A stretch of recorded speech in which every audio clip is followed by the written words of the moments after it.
Welcome, everyone.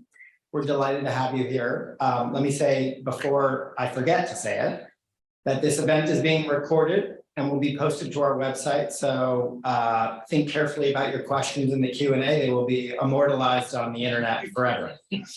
As many of you know, I'm Josh Kratzibin. I am the director of the Peter F. Cowie Center on Global Transformation. And we're here and honored to have Viana de Carvalho with us as a Pacific Leadership Fellow. The Pacific Leadership Fellows program is a program based at, within the center or run through the center here at UCSD's School of Global Policy and Strategy. The core thrust of the center is really to drive inquiry on the big major transformations of the 21st century. One of those is how the global economy and political governance are changing and how those shape scientific and innovative output and the growth of economies. And conversely, how the growth of economies, innovation, invention, and technological change is shaped by the economic and political institutions in which they are incentivized or disincentivized, as it were. None of this would be possible without the incredible generosity and engagement of many of our benefactors and supporters over the years. Most importantly, our founding supporters, Joan and Erwin Jacobs, our dedicated staff who make absolutely everything run smoothly, and without whom none of us would be here, and there'd be no food, and I wouldn't know what to say at the microphone. And again, for all the friends and collaborators, PLF's past, present, and future, we're absolutely delighted to have everyone here. Before turning over the microphone to Carlos, our distinguished speaker, I'm going to make a shameless plug for our next Pacific Leadership Fellow. Coming up actually on February 15th, so not so far from now, same time, same place, we'll be here in this room, is going to be Zhonghua Li, Dean of the College of Political Science and Economics and Dean of the Graduate School of Policy Studies at Korea University. He's also the president-elect of the Korea Economic Association for 2022 and previously served as the president for the Korea International Economic Association. His talk's going to focus on the economic relationship between Asia and the West, focusing on the shift of economic power and the rise of the US-China tensions in the world economy. Just a minor topic of small importance in the world today. He's also going to discuss the major internal and external challenges for China and the Asian economies more generally, and how that may or may not shape inclusive and sustainable growth going forward. Registration is open. Please go to the website, and we'd love to see you here at that event. Before I introduce our current and distinguished speaker, I also want to mention there's going to be a Q&A session following the presentation. So this is not university-style seminar. Please don't bust in with questions unless they're incredibly clarifying questions. We're going to give Carlos uninterrupted time to make his presentation, and then we'll have a Q&A session where you guys can ask things that are burning in your mind, and that'll be followed by a short reception where you can continue to take advantage of the lovely refreshments at the back of the room. So now to our main event. Carlos Viana de Carvalho, pardon the pronunciation, is the head of research at Kapitalo Investimentos and a partner at Asset One Investment Company and an associate professor in the Department of Economics at Pontificia Catholic University in Rio. Importantly, he was formerly the deputy governor of the Central Bank of Brazil from 2016 to 2019. So has seen some interesting times in the macroeconomy in Brazil. A partner at Kidros Investments and an economist at the Federal Reserve Bank of New York from 2007 to 2010. He's an expert in macroeconomics and monetary policy with more than 30 published papers, book chapters, and other writings. His most recent work includes a paper entitled Sectoral Price Facts and a Sticky Price Model, forthcoming in the AEJ macro, for those of you who follow those things, and macroeconomic effects of credit deepening in Latin America, again, forthcoming or maybe in progress, but soon forthcoming. Carlos Viana de Carvalho continues to participate in ambitious research projects, a variety of working papers in progress, covering a wide range of interesting topics, including multi-product pricing, anchoring inflation expectations, something we're all interested in these days, and the perils of counterfactual analysis. Please join me in welcoming PLF Carlos Viana. Carlos, the floor is all yours, and thank you again for coming to join us. Thanks a lot for the nice introduction and for the invitation to visit UC San Diego and GPS as a fellow of the center. Let me just start my time here so I can properly time myself, hopefully. So I'm going to be talking a little bit about inflation, my inflation experience and the role of expectations. I actually included more stuff on inflation in the end, but some on inflation expectations, which I think is a topic that is still in the early stages, surprisingly, in the literature, and I think it's a topic that more and more people are starting to maybe think about the importance, given what we've been experiencing in terms of inflation. So let me start with a brief history of Brazilian inflation.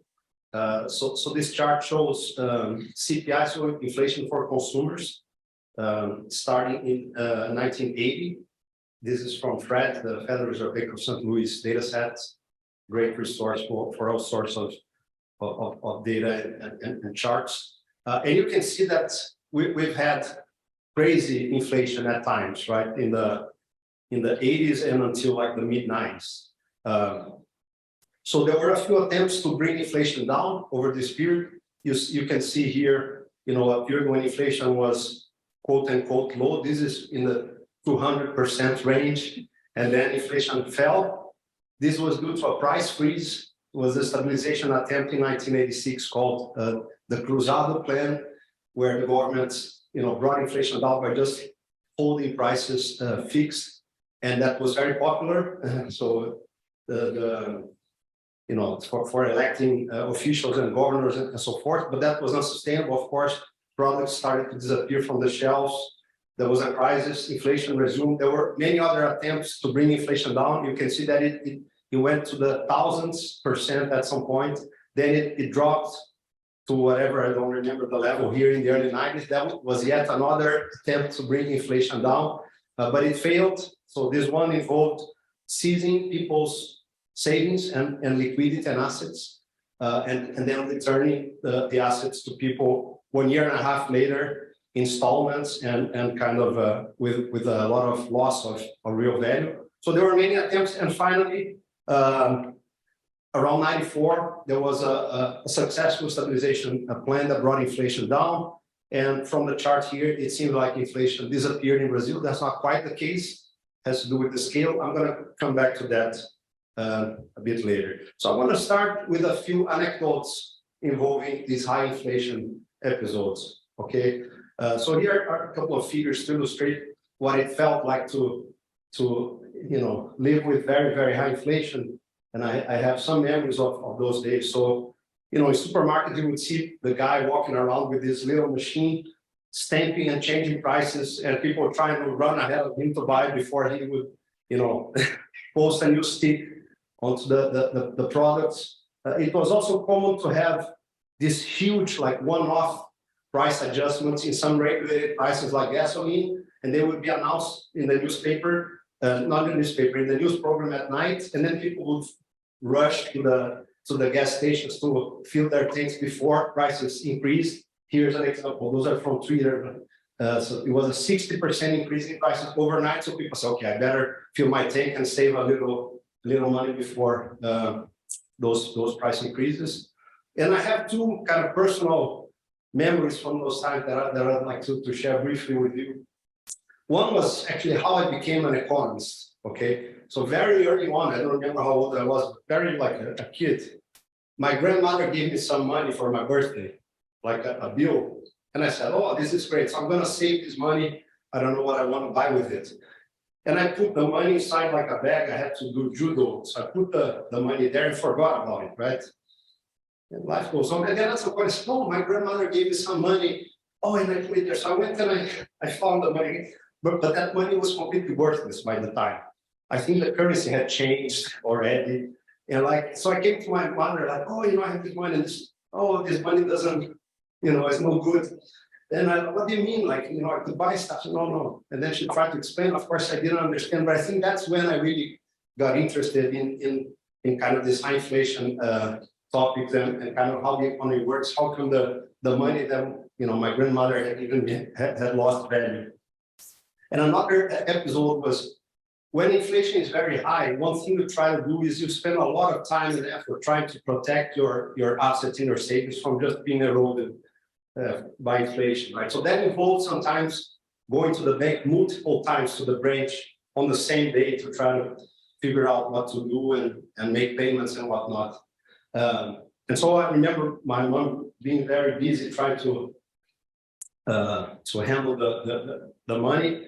And one day, you know, she woke up and went to the street to take the car, and the car had gone, right? So I was like, oh, somebody stole our car. And so, you know, we make a big fuss about it, call the police and so forth. And in the end, she had forgotten the car at the bank. She had gone so many times on the same day, back and forth, that one time she forgot she had driven to the bank, left the car parked there and walked home.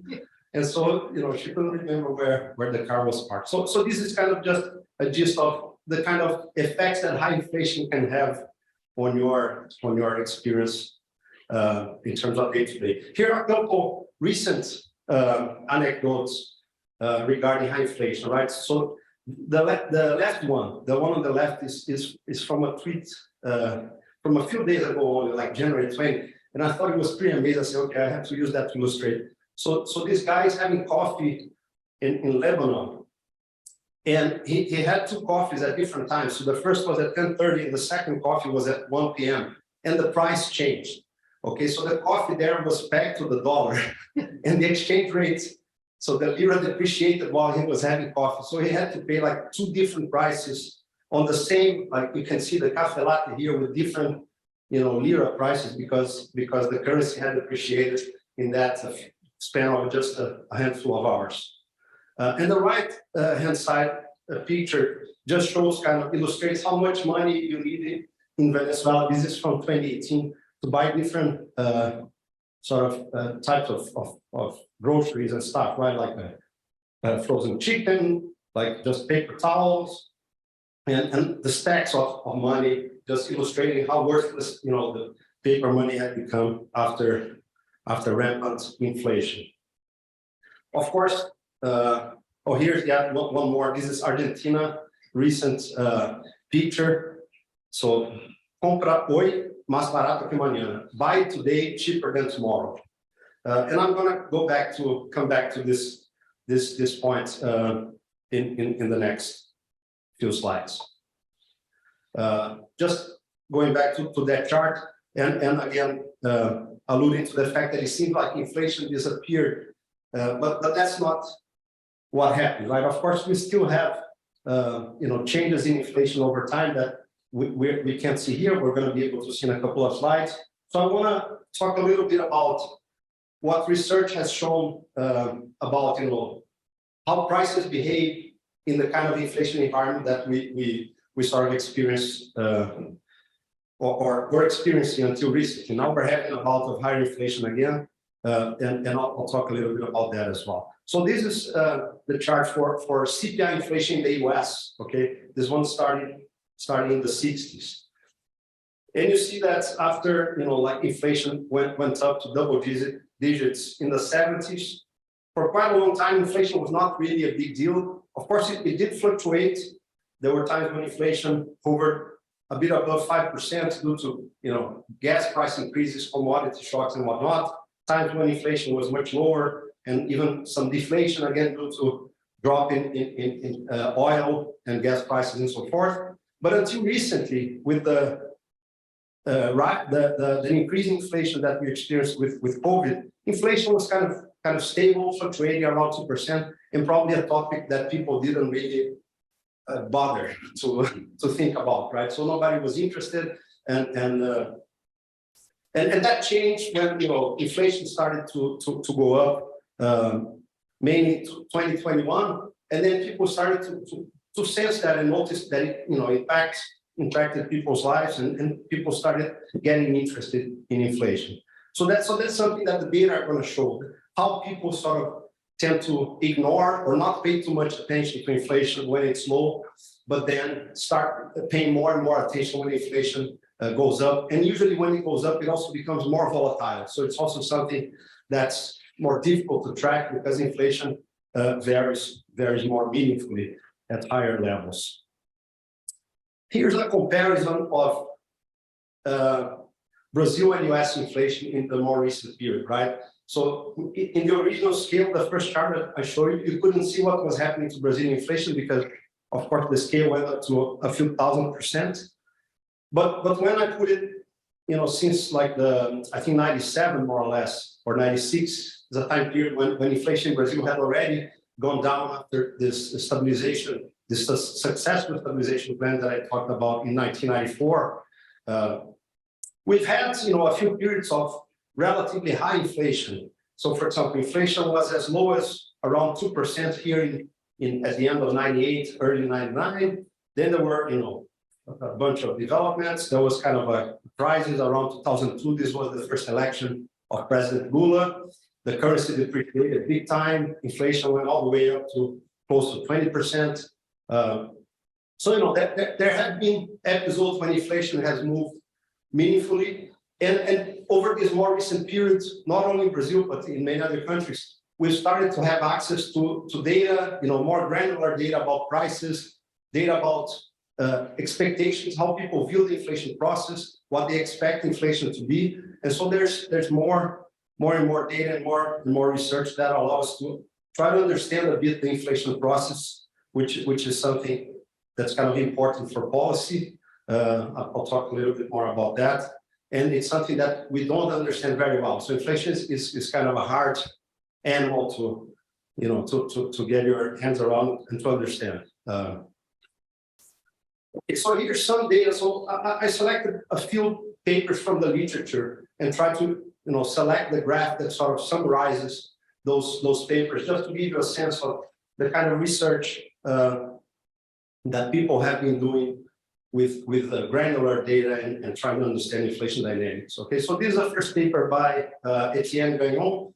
Etienne is a Canadian economist. He's an economist of the Federal Reserve Board. And this is his job market paper. So he assembled a data set of individual prices of food products, mainly from Mexico. So he collected from the newspaper and typed in the data and created his data set. And the reason he was interested in Mexico is Mexico had experienced, first he could get the data, like, constructing this data set, but Mexico had experienced a period of relatively high inflation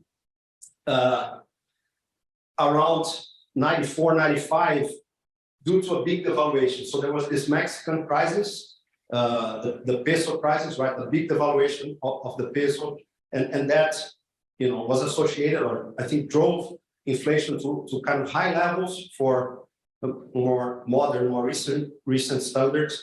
And so he could look at, how pricing behavior, statistics that kind of describe how firms are changing their prices, how those numbers vary when you get an environment where inflation shoots up and then comes back. So inflation sort of, was kind of relatively low.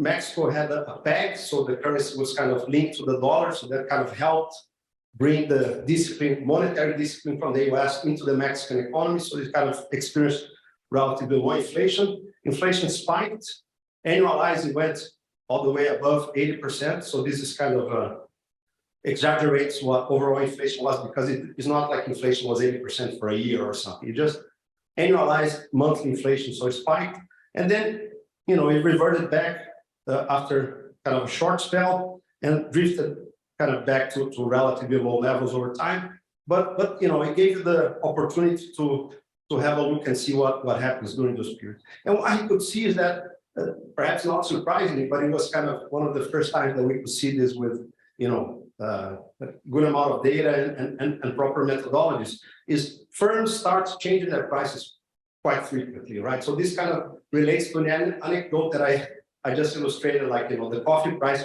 changing twice, or changing the price within, a couple of hours. That's kind of an extreme case.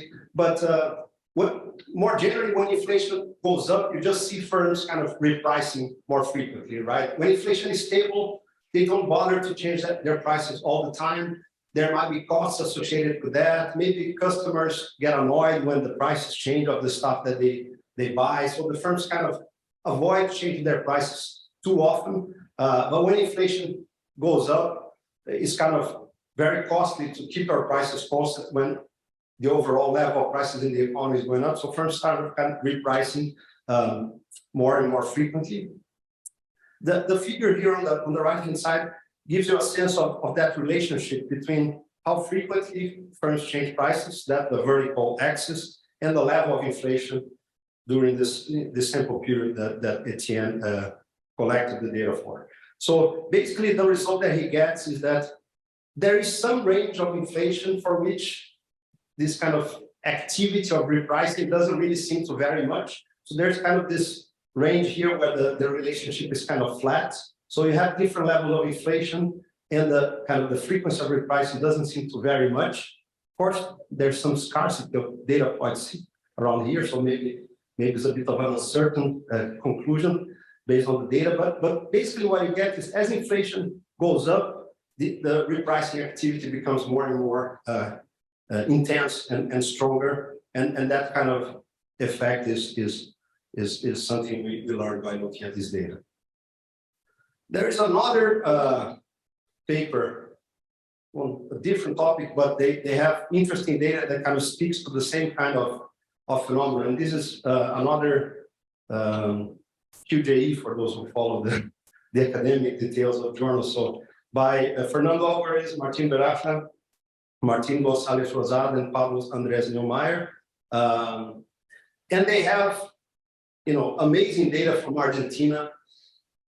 And the story of how they got this data is interesting, but I'll skip that for now. And it covers a period when inflation in Argentina varied tremendously, right? So you can see here in the horizontal axis, like just the range of inflation rates, and the blue, kind of this blue rectangles or whatever that object is, refers to the Argentinian data. And you can see that, they had data from periods when inflation in Argentina was very low. And that was a period associated, again, with a currency peg when the Argentinian currency was pegged to the dollar. And again, Argentina sort of imported monetary discipline from the US for a while.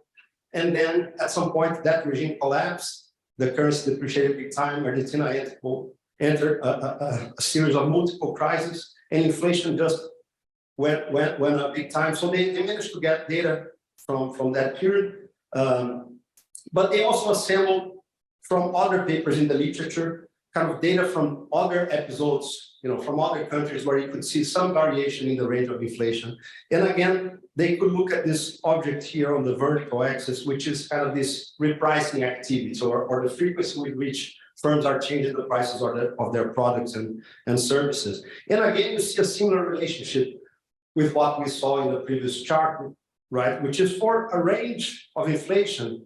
And here it suggests that it's somewhere between low inflation, 2-3% and 10%, somewhere in that range, repricing activity starts to become very sensitive as inflation goes up. Okay, so this is something, it tells you basically like when inflation is kind of low, maybe 3%, 2%, maybe 5%, prices are not changing all the time. It's probably something that you wouldn't notice in your day-to-day life as much. But as inflation goes up, the frequency with which those prices change will go up as well. Maybe some things will happen to the magnitude of the price changes, the size of the price changes that firms undertake. I didn't include empirical evidence on that, but it's just something. Maybe they're going to say, look, this is kind of natural because how is inflation going to go up, right? It's either because firms are increasing their prices by larger amounts, or because they are doing so more frequently. So we have some data that tells you that there are these two different margins operating in the data, but the frequency of price changes, which is something that perhaps you will notice. You go to the supermarket, the price is the same. You go again, the price is the same. At some point, the price starts changing every week. Then you go shopping, something perhaps that you pay attention to. That tends to pick up when inflation is kind of closer to 10% and above. The repricing activity tends to get more and more intense. Okay, so these are a few facts about how inflation works and how it behaves at kind of relatively low levels, not the hyperinflationary levels that we saw in Brazil, but kind of levels that we've experienced in the last 2 or 3 decades. But now let me talk a bit about inflation expectations, okay, which is kind of this other word that is in the title of the presentation. And this is something that policymakers care a lot about and pay a lot of attention to. And to illustrate that, I selected here 2 different short texts, right? So the left one is a part of a speech by Dan Bernanke, former chairman of the Federal Reserve, a speech from 2007, which is, I really love it. There's lots of interesting sites there. And there's a section where he starts with this: undoubtedly, the state of inflation expectations greatly influences actual inflation and thus the central bank's ability to achieve price stability. So it's something that policymakers take for granted, for them is a truth, and they really care about this anchoring of inflation expectations and the role of inflation expectations, and in particular the anchoring of inflation expectations. Here on the right, let me try to move this over here.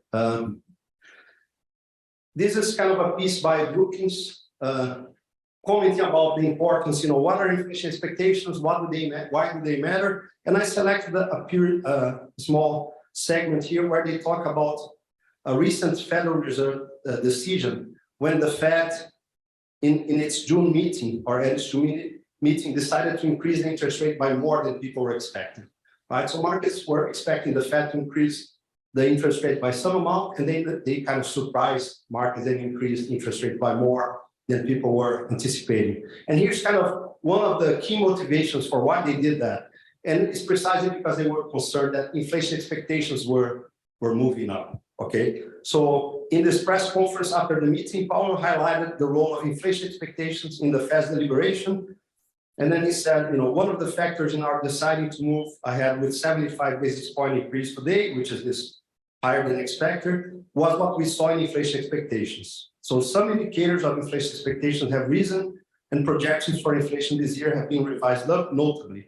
In response to these developments, the committee decided that a larger increase in the target rate was warranted at today's meeting. So that was the main driver behind their decision to sort of tighten policy and increase interest rates by more than what people had expected. So policymakers clearly, and I'll talk a little bit about my experience as a policymaker at the Central Bank of Brazil, attached a lot of importance to this object, which is what people, firms, workers, consumers, what people expect inflation to be, because the idea is that affects their behavior, right? If they expect inflation to be higher, they're going to somehow behave differently, and that, at least the theory suggests, might actually help inflation go up. So it's something that policymakers really worry about. Now, that's not a settled academically, or if you want like formal, rigorous, careful evidence of whether that's the case. That's a very recent strand of the literature that I'm particularly interested in, and I have a couple of research papers on that. But it's something that policymakers take this to be true, and there's close to zero or very little evidence showing that these inflation expectations actually matter. Okay, so here's one recent paper that I find kind of interesting. So Oleg Korenok is a professor in Virginia Commonwealth University with some co-authors. So what they do is they try to estimate kind of a threshold of inflation above which people seem to start paying attention. Okay, it's kind of a simple exercise and it's kind of more descriptive, but I think the story behind it is kind of plausible. So basically what they do is they use either Google searches or Twitter data, people talking about inflation, and they do that for like 30 plus countries, and just kind of allow the relationship between the number of searches or the number of Twitter, posts or tweets that relate to inflation, allow that relationship to change. So kind of a threshold where that relationship is allowed to change as a function of inflation. Okay, kind of a simple regression, but allowing for a break in the relationship as a function of the level of inflation. And they try to estimate first whether there is such a break and where it occurs. Okay, and here are a few charts. I put US and Brazil just because I was talking about these two countries, but if you're interested in the paper, they have kind of 30 plus. And basically, so for the US, it's kind of clear that above some level, maybe a little bit above 3%, interest in inflation just started to spike. Okay, of course, how much experience do we have with inflation that much higher than 5% is not a lot of data. It's kind of a recent thing, but it's kind of interesting that you see this spike in search intensity and frequency of tweets referring to inflation as the level of inflation goes up. Okay, for Brazil, the evidence for Google search is not so clear. For Twitter, you get something similar.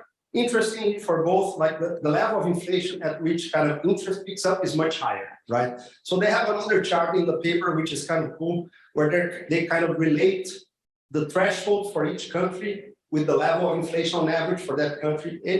What you find is that, countries that on average experience higher inflation, this threshold that sort of is associated with higher search intensity for inflation and related words, that threshold also tends to be higher. So in a sense, it suggests that people get used to whatever some level of inflation that they live with, but when inflation moves away and sort of deviates from that pattern, they sort of tend to pay more and more attention as well. I have a couple of papers on the topic of inflation expectations and anchoring, but I'm gonna just skip them. So it's a quick pause for advertising. So I have these two papers that I kind of like because I think the topic is important for policy. Let me talk briefly about my experience doing a monetary policy in Brazil. So I joined the central bank in 2016. So around the end of this shaded area here in gray, which is this is based on one of my papers, but is a period when inflation expectations had become unanchored, right? So people kind of expected the central bank to fail to deliver inflation target over time, even sort of 3 or 4 years into the future, kind of far enough horizon that there should be time for shocks to fade and for the central bank to do its job and kind of deliver the inflation that was in the mandate. People just lost faith that the central bank would deliver. And so this is associated with this kind of measure of expectations away from the target. Now, we joined the central bank in mid-2016, and a series of policy changes, both in the conduct of monetary policy. So we were very tough when we first started, but also the direction of macro policies more generally, fiscal policy, they changed. And then we actually experienced a period where inflation expectations got re-anchored. So if you look at the left chart here, you see the red line sort of going back to the target. Target is the solid line here. And then the target was reduced over time. We sort of decreased. We thought the target was too high in Brazil and proposed that the country reduce the target over time. And inflation expectations just tracked. So kind of people believe that whatever target was given to the central bank in the future, the central bank would be able to deliver that. At the margin, unfortunately, we're seeing again a bit of a de-anchoring. And again, it has to do with inflation having been too high in the recent past, plus expectations of changing policy going forward. And that period of very well-anchored inflation expectation was associated with the only period in Brazil when inflation was kind of in the lower range of the mandated target, right? So the central bank at times managed to keep inflation within the target, but most of the time closer to the top of the range, whereas during this period of very well-anchored is the only time that we managed to get inflation kind of a little bit above, below average, sorry. And we think that's important. If you are to get on average inflation on target, and sometimes you're above the target, you have to be below target at times to make it work. So this, I think, was kind of an interesting experience.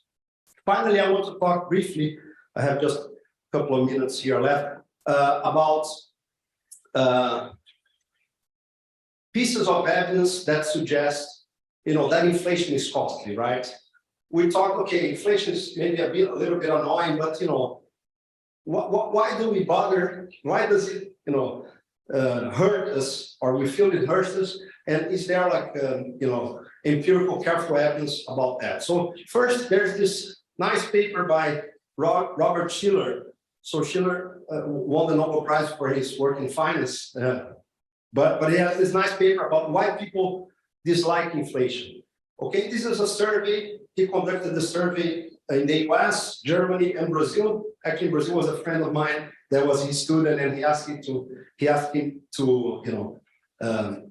take the survey to Brazil and collect those data. And here I just put an example of a few of the motivations or the reasons people gave for why inflation was something they didn't like. It affects their lifestyle. Inflation can rob a person of income. Inflation has a strong impact on an individual's pocketbook and on one's standard of living. So there are many answers that suggest that people are annoyed because inflation eats into their purchasing power and affects, their consumption and their standard of living, which, we all feel it's true when we experience inflation. But there's this other paper that I wanted to bring to your attention, which personally, for me, is like the most impacting piece of evidence about the effect of high inflation that I have seen. Okay, so this is by Nares Menezes, who is a professor in Brazil and co-authors. And basically, so I highlighted, unfortunately, this paper doesn't have like a graph that I can use to summarize the results, but I'll try to give you a gist of what it's about. And I have a chart kind of to summarize that. So basically, they have data on the health of the population from a city in the south of Brazil, where the city had a program where they kept track of families' health and mothers and intake of calories and everything. And what they exploited in the paper was a comparison between kids that were born early in the month, so close to when the family received the paycheck, versus kids that were born towards the end of the month, so when the paycheck was kind of already gone, right? So when the money was kind of gone. And they compared that in periods of hyperinflation versus periods with low inflation, okay? And what they found was that the kids born away from the paycheck time of the month were hurt when inflation was very high, okay? Hurt in what sense? So they stayed shorter in school, dropout rates were higher, the mothers experienced stress, and so forth, okay? Those effects do not show up for kids in richer families, so it's something that shows up for the poorer families, and the effect disappears after 94 when Brazil brings inflation down. Okay, so I have a chart very briefly to try to summarize the paper. So in the hyperinflation period, so prior to 94, kids from poor or less educated families that were born close to the payday check, they kind of fared okay. But when they were born, later in the month, they had this problems of times, years of education. Mother had stress problems, mental problems, and so forth. They have that documented. That didn't happen for the richer and more educated families. And when you move to the low inflation period, so after 94 in Brazil, those effects disappeared. For me, that's the strongest piece of evidence that suggests that inflation hurts the poor disproportionately. It's something kind of to be true if you have lived in a period of very high inflation, but I have never seen formal evidence showing that this is the case before this paper, which I really like. And with this, I'm done. Thank you.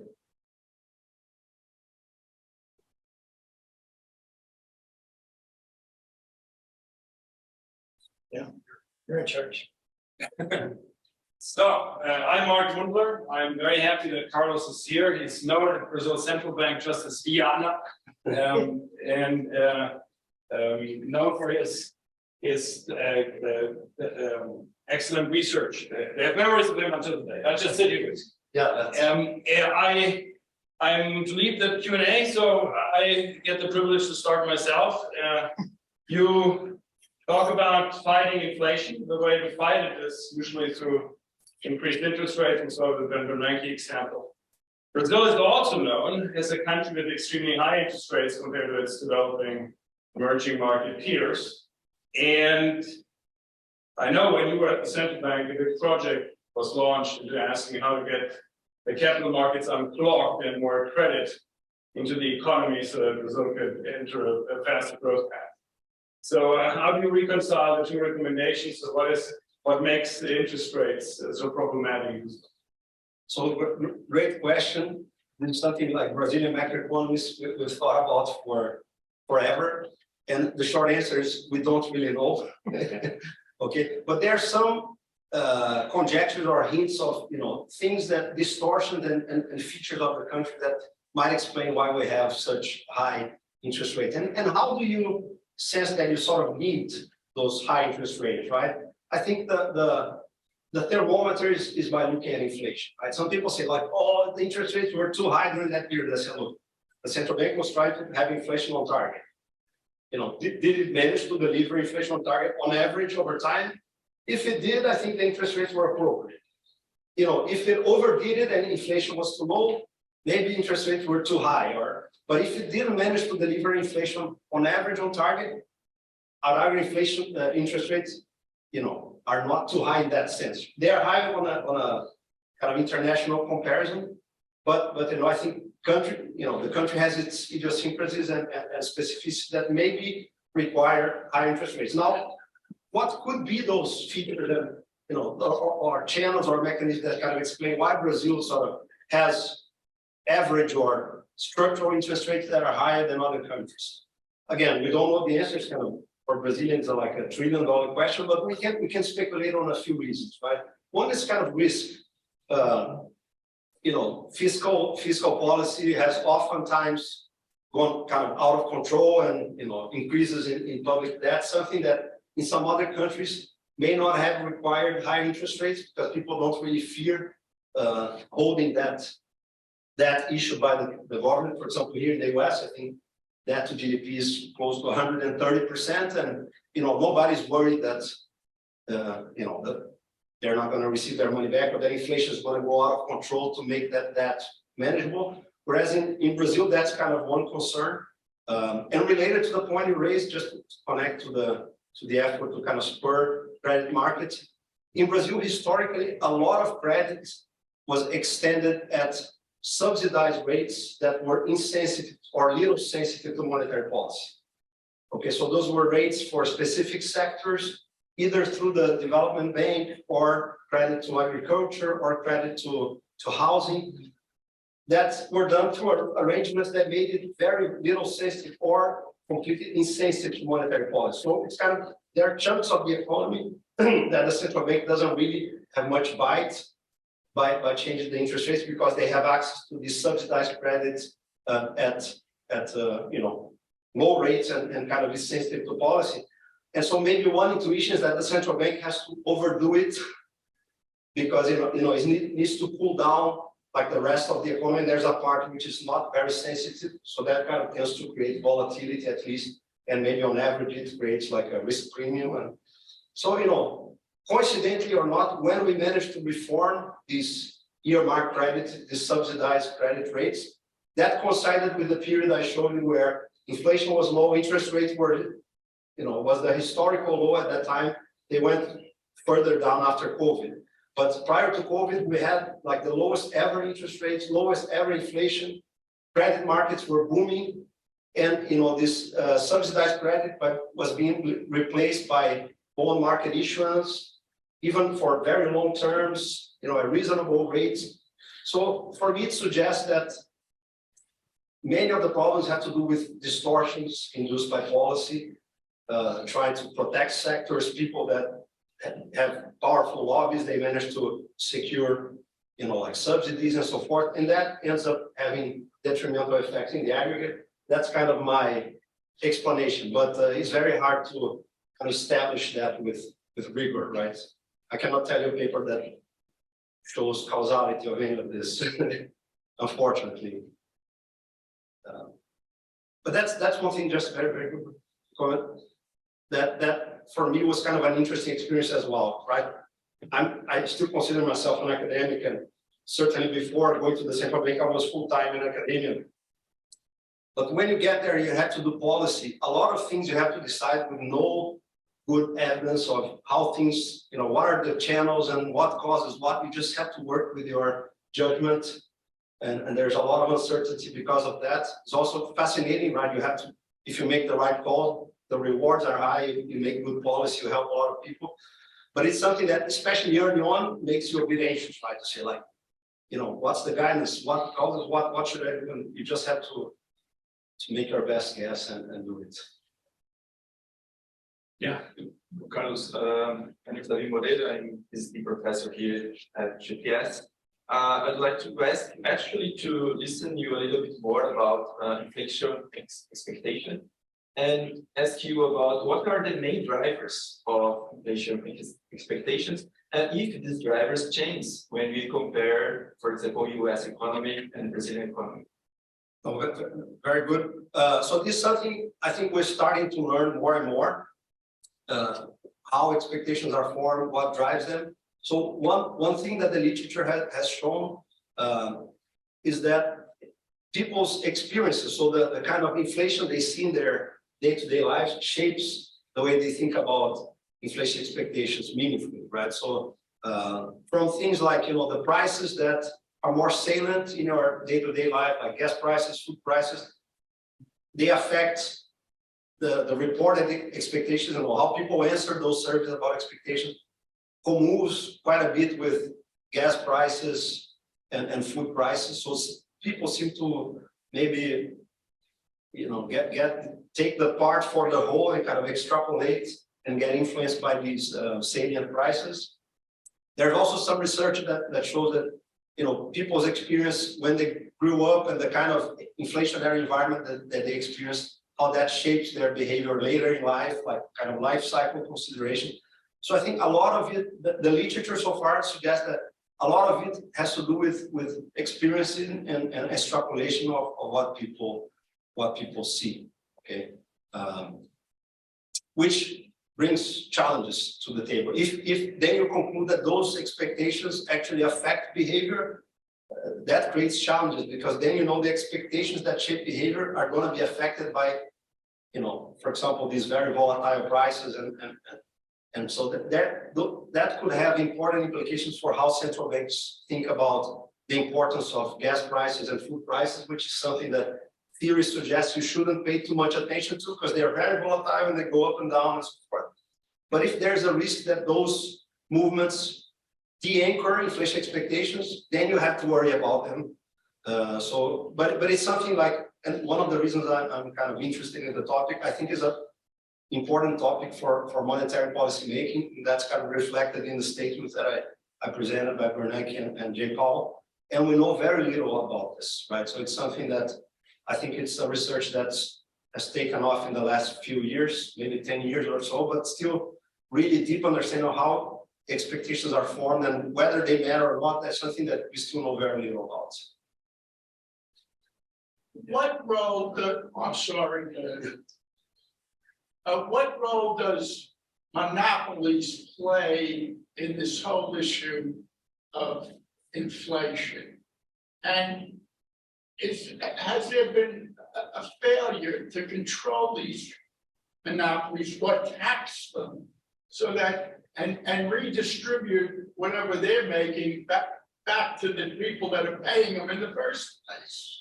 Your thoughts? So good question. There's some research into that and some discussions. So for example, our standard models would tell you that monopoly or just market power should not have such an impact on the level of inflation. It should more kind of be a level effect in terms of the prices, but not kind of the rate of change of prices. But for example, monopoly power or market power should affect how sensitive those prices are to shocks, for example. right? So I think there are both theoretical and perhaps there's some empirical evidence for how, monopoly power sort of relates to how firms set prices in response to shocks, how sensitive they are, and so forth. I don't think there is work kind of establishing a relationship between the level of inflation, so the rate of change of prices, and kind of market power, which, if I understand correctly, will be your concern or criticism. Well, should governments be taxing these monopolies on their profit and then take that tax revenue and rebate it back to the people?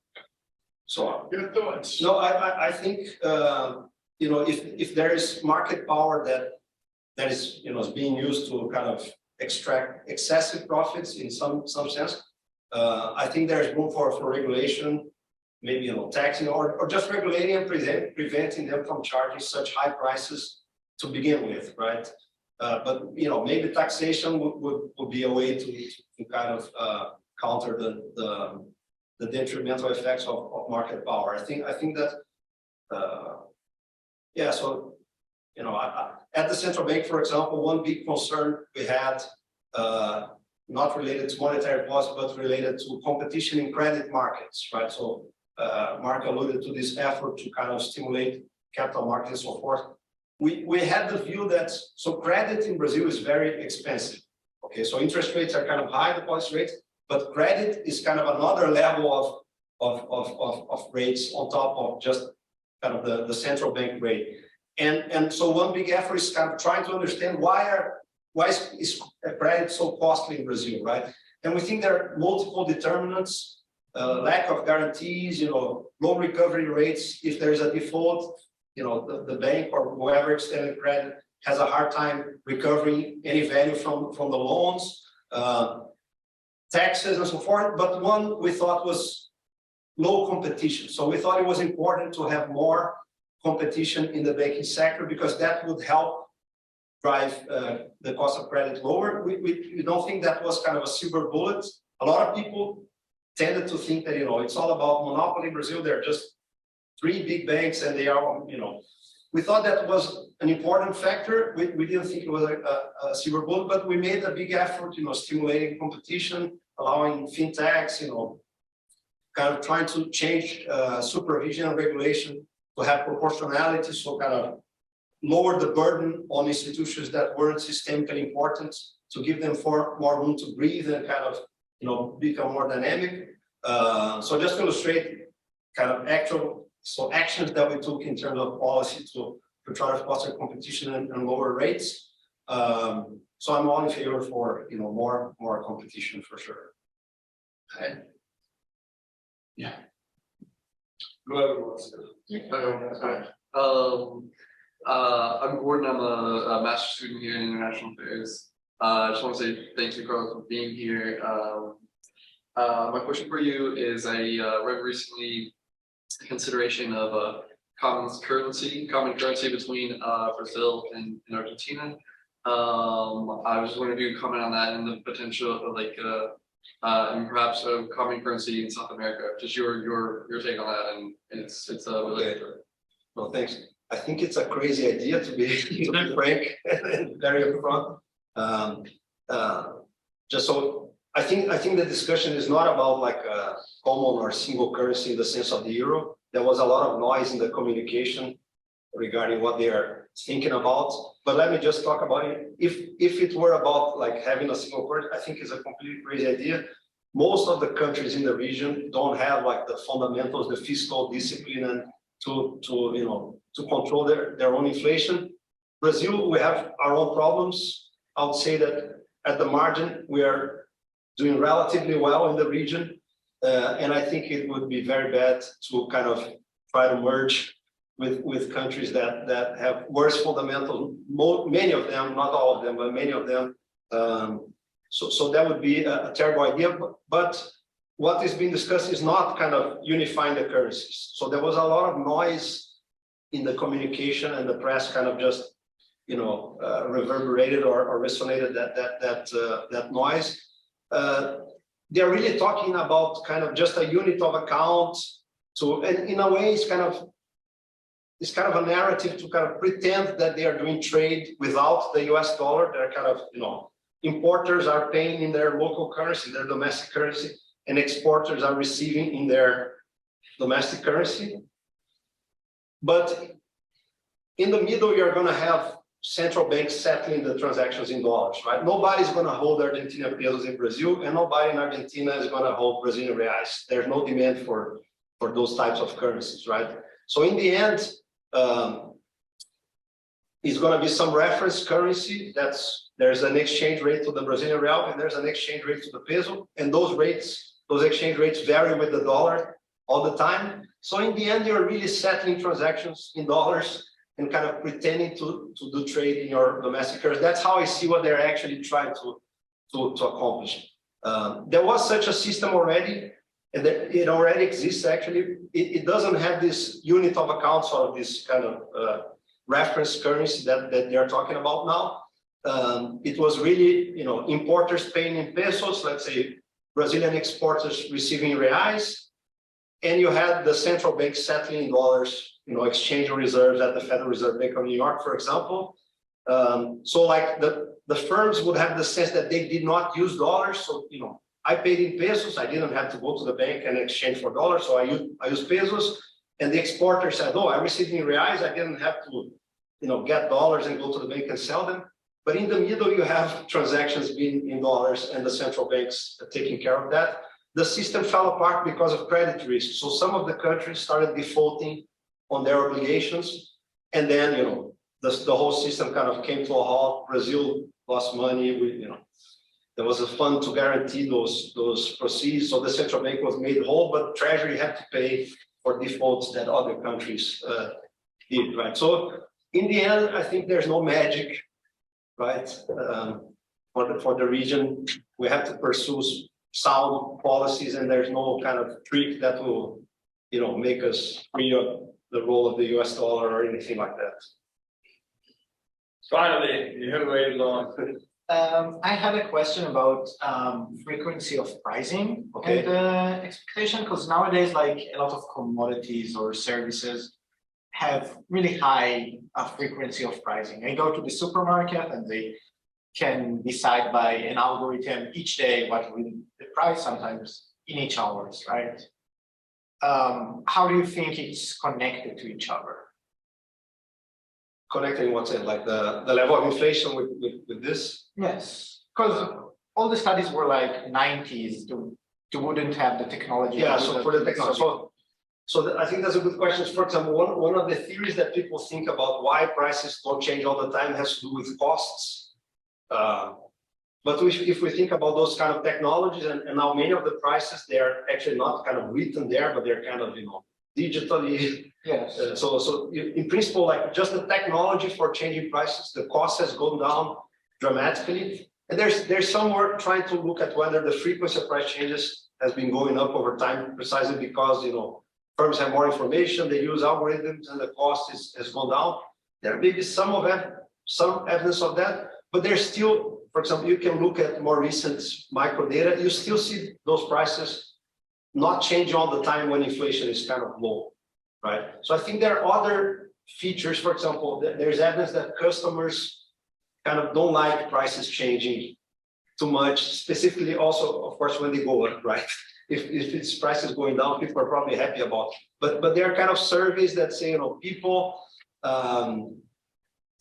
also they take into account the reason for the price change. Okay, so for example, there's a price increase. If there's kind of a justification for that price increase and they think it's fair, let's say because the firm had an increase in its cost and it has to kind of pass through that cost increase to price, people take that price increase kind of as okay. Whereas if they sense that the firm is exploiting stronger demand and trying to profit more, people get annoyed. So there's some empirical evidence on these kind of things. And that kind of affects firms' behavior because they don't want to annoy their customers. So there's some literature that shows that perhaps the reason prices don't change all the time is not really like just a technological cost, like a physical cost for changing prices, but some of it has to do with more kind of behavioral or psychological motives that they perceive in their customers, and they kind of adapt their pricing strategies to that. Let's go once around and then we come back, okay? So you had a question. The recent change in government in Brazil, how does it change inflation expectations? So it's been going up. I'll show the graph very quickly. It's not dramatic, but here what I have is kind of is for a relatively long horizon. Okay, so if you look at this left hand side chart here, the red line, that's kind of expectations for 3 years out. So it's kind of far horizon, and you see it's kind of deviating from the targets. In our paper, kind of we have some criteria for judging whether we call it an anchored expectation, and this kind of shaded gray area here says, you know, according to our metric, these expectations have become unanchored again. And more recently, I think this has data until this past Monday. I asked my RA to update until like the last survey that the central bank updated. The pace of increase is very strong. You know, the number is kind of small, there's nothing dramatic, but kind of the speed of deterioration there is kind of worrisome. And then you could ask, oh, but maybe there are shocks and whatnot. That's not the case. So the currency is actually appreciating. So the Brazilian real, you know, is becoming a bit stronger against the dollar. So I think it's really reflecting expectations that macro policy will be bad over time. And so there will be pressure for higher inflation. There's some talk maybe that the government is going to try to increase the inflation target. And I think that's kind of somehow also contaminating expectations. So I think overall, yeah, so I thought there could Maybe be comments on the fact that the Brazilian central bank's governor is a Bolsonarista from yes. the previous government, and they just got independence in 2021. So it's not like the new government can easily institute new monetary policy. Yes, for at least for 2 years. So it's the first experience with central bank independence, and the current government has to live with the governor of the central bank for 2 years, trying to, you know,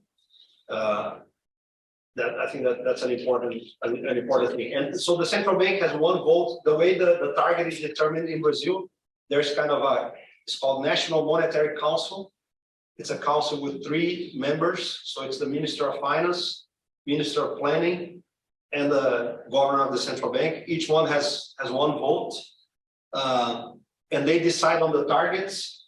To change a target that was previously decided already, this council doesn't have the authority to do it. It's a presidential decree, right? So if, but that Lula could do. So if you say, look, I want higher inflation. So he cannot change the central bank people or kind of tell them how to do things, but he can change the target through a presidential decree. But that would entail a cost politically, I think, like just going out and saying, I want higher inflation. I think politically that's costly in Brazil. So my take is this target debate will fade, you know, but there's going to be some tension because the signs we've had so far are that people would want to have a higher target, but they're probably not going to be willing to pay the cost and just force the central bank to pursue higher inflation. That's my kind of forecast, quote unquote.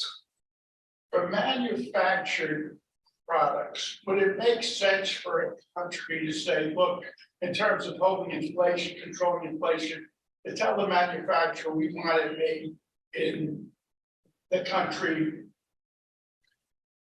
you know, where the product's being sold? Would that help at all control inflation within the country or maybe within a region? Does that make it? Does that help? My reaction would be to say no for the following reason, right? For it to be able to bring inflation down, it has to be kind of cheaper or more efficient to do it that way, right? To like whatever, buy from a specific country that in your example, like the government would dictate. But my reaction is that the market incentives are there already for the importers or the producers to try to be kind of efficient and produce at a lower cost because they can profit more, right? So my reaction would be that if you try to direct, let's say, or plan and say, look, purchase from this country or that region or whatnot, you would probably do worse than what's being done, because the kind of the market incentives are there for looking for the cheaper options and the more efficient alternative. Yep, okay. I'm getting the signal here that time is up. Thank you everyone Thanks a very lot. much for being here. Thanks for the questions and the action. Thanks for the invitation.